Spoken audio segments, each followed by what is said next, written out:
गयूर बुजुर्गों, नौजवानों और अजीज़ों, हिंदू मुस्लिम साथियों, मुअज़्ज़ज़ जनाब अब्दुल्ला सालिम खबर साहब, जनाब भाई कादरी साहब, कॉरपोरेटर साहब, अज़ीज़ाना अमल है, वोट डालना आपका एक सियासी फरीज़ा है और आपका वोट आपके ज़मीर की आवाज़ ही नहीं, आपके नौनिहालों, आपके शरीयत और आपके मुल्क की तकदीर का फैसला करने वाला एक सामान है। मेरी गुफ्तगू मजलिस इत्तेहादुल मुस्लिमीन के लोग सुन रहे हैं, मेरी गुफ्तगू दीगर पार्टियों के हमारे मुखलिस दोस्त भी सुन रहे हैं। मैं सबों को दावत गौर व फिक्र देता हूँ कि मेरे भाइयों, आप अपने बेटा बेटी का रिश्ता करते हो तो तहकीक करते हो, मस्जिद का इमाम बहाल करते हो तो तहकीक करते हो, दाढ़ी हो, सर पे टोपी हो, अगर खुतबा पढ़ना नहीं आए तो उसे आप इमाम नहीं बनाते हो, अगर लड़का आवारा है तो अपनी बेटी नहीं देते हो, क्योंकि एक लड़का आवारा होगा तो एक बेटी की ज़िंदगी बर्बाद होगी और एक इमाम अगर गलत होगा तो पूरी मस्जिद की नमाज ख़राब होगी। लेकिन मेरे भाइयों, उससे कई गुना ज़्यादा आपको सोचना है कि आपका एमएलए अगर अच्छा होगा तो पूरे इलाके के 5 लाख लोगों की भलाई होगी, अगर नाकार और बेईमान हुआ तो 5 लाख की तकदीर के साथ खिलवाड़ हो जाएगा, बल्कि पूरे मुल्क के साथ। इस वक्त कई नुमाइंदे आपके सामने में, पिछले 20, 25, 30 सालों तक आपने एक पार्टी जिसे कांग्रेस कहते हैं वोट दिया, मजबूरी की बुनियाद पर वोट दिया, लेकिन तारीख शाहिद है, मौलाना ने अभी बातें कही हैं कि कांग्रेस के कोख से ही बीजेपी ने जन्म लिया है और इस मुल्क में मुसलमानों और हिंदुओं के दरमियान में नफरत फैलाने वाली जो पार्टी है वो पार्टी का नाम कांग्रेस है। सबसे पहले बाबरी मस्जिद की जगह पर मूर्ति बैठाकर अगर हिंदू और मुसलमानों में नफरत पैदा करने का काम किया तो कांग्रेस ने किया। एक तरफ हिंदुओं को उसने परवान चढ़ाया, फरिश्तापरस्त हिंदुओं को, और दूसरी तरफ मुसलमानों को घबराहट के आलम में रखा। हमारी वो मस्जिद जिसमें हम सजदा करते थे उस पर ताला लगाया गया, उसका ताला तोड़ा गया और सन 1992 में हमारी उस मस्जिद को तोड़वा दिया गया। कांग्रेस के लोग कहते थे हमने नहीं, मस्जिद पर बात मत कीजिए, कांग्रेस नाच रही थी लोगों। और याद कीजिए अखबारों में और टीवी के बयानात को, सोनिया गांधी की बेटी प्रियंका कहती है, उनका बेटा राहुल कहता है कि राजीव गांधी का सपना साकार हो गया, यानी राजीव गांधी खुद चाहते थे कि वहाँ मंदिर बने। मेरे गयूर लोगों, जिस कांग्रेस को हमारी मस्जिद तोड़वा कर मंदिर बनाने में सपना साकार हो जाए, ऐ मेरे बड़ा ईदगाह के लोगों, उस कांग्रेस का चकनाचूर कर दो ख्वाब कि कभी दोबारा यहाँ से जीत नहीं पाए। मेरे भाइयों आओ, दूसरी तरफ आओ, ये कौन लोग हैं? गुजरात का दास्तान गम आपको याद होगा।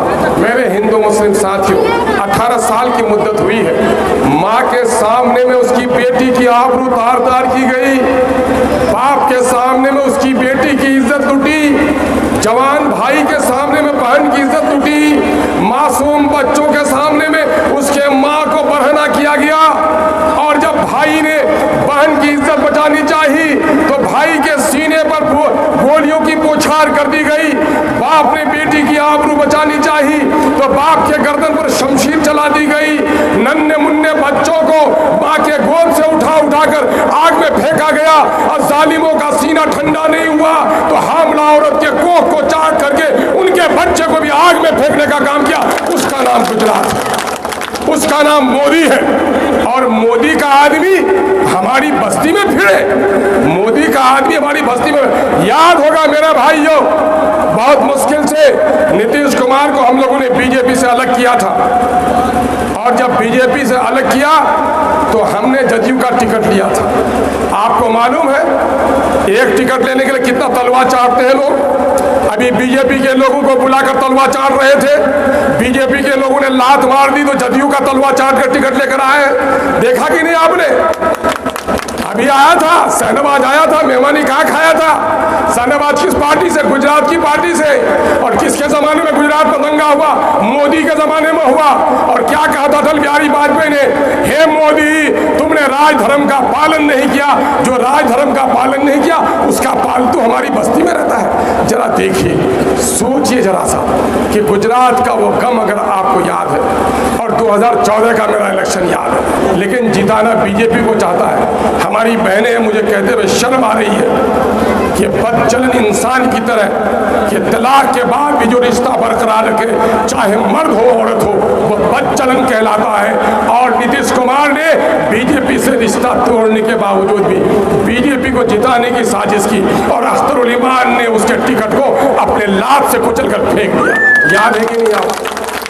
और आज उस टिकट को लेकर एक आदमी आया है और क्या कहा था नीतीश कुमार ने, मिट जाऊंगा, बीजेपी में नहीं जाऊंगा।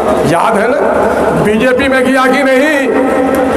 कुरान की आयत पर पाबंदी लगाने वाले अमल में हमारे खिलाफ बीजेपी का साथ दिया कि नहीं? सीएए जिसके लिए आपने बाराईदगाह में लाखों का हजारों का इस्तेमाल किया था, और गांव का वो चौधरी कहाँ था जो आज आपसे वोट मांगने आया है? उस वक्त आपकी गांव की एक बेटी खड़ी हुई थी, अख्तरुल ईमान ने सरपरस्ती की थी और कहा था ये मुल्क किसी के बाप का नहीं है, जितना किसी के बाप का है उतना मेरे बाप का भी है, कोई हमको यहाँ से भगा नहीं सकता है। ये नारा आपने दिया था कि नहीं दिया था? वो कहाँ था उस वक्त? मेरे भाइयों, हमारे उलमा कहते हैं कि मुनाफिक जो होगा वो जहन्नम के सबसे निचले दर्जे में होगा। मैं सियासत के लोगों के बारे में वो नहीं कह सकता, लेकिन हाँ, सियासी मुनाफिकीन को भी दुनिया के जहन्नम के सबसे निचले पायदान में रखना चाहिए। मेरे भाइयों, अभी गुफ्तगू में आपने ताली बजाई।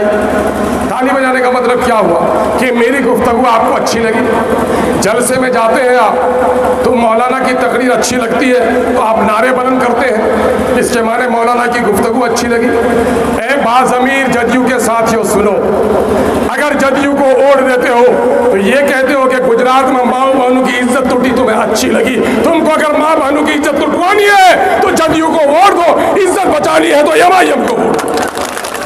अगर तुम जदयू को वोट देते हो तो ये कहते हो कि बाबरी मस्जिद पर जो मंदिर बनना है वो मुझे अच्छा लगा। अगर जदयू को वोट देते हो तो ये कहते हो कि हमारी नस्लों को सीए के जरिए से इस मुल्क से जो बाहर भगाना चाहते हैं वो हमें अच्छा लगा। लेकिन मुझे यकीन ही नहीं, पुख्ता एतमाद है लोगों कि हमारे ये दीनी हजरात, धर्म से रिश्ता रखने वाले, हिंदू मुस्लिम आस्था पर विश्वास रखने वाले अपनी गर्दन कटा सकते हैं, गलत लोगों के हाथ में हाथ नहीं डाल सकते। नेता जाकर कहता है कि 2 पिंठी मार लीजिए, हमको वोट दे दीजिए, गलती है तो माफ कर दीजिए। अरे पुरानी गलती होती तो माफ कर देते, तुम तो गलती करने के लिए हमें वोट मांग रहे हो, गलती करने के लिए हम वोट नहीं दे सकते। आप कह दीजिए कि खुदा न करे तुम्हारा कभी एक्सीडेंट हो, खुदा न करे तुम बीमार पड़ो, अगर बीमार पड़ जाओगे तो खून की जरूरत पड़ेगी तो मैं तुम्हें खून दे सकता हूँ, लेकिन ये वोट अल्लाह की अमानत है, किसी जालिम के हाथ में अपना वोट नहीं दे सकता हूँ। अगर आप कहिएगा, किसी शरीफ को कहिए कि मुझको 10 जूता मार लीजिए और अपने घर के बहू बेटी की इज्जत टूटने दीजिए, कोई शरीफ आदमी तैयार होगा? तो इसके माने जदयू और भाजपा के लोग अगर कहते हैं मुझे माफ कर दीजिए, वोट लेने दीजिए, तो कहिए कि गुजरात में तुमको अगर पसंद है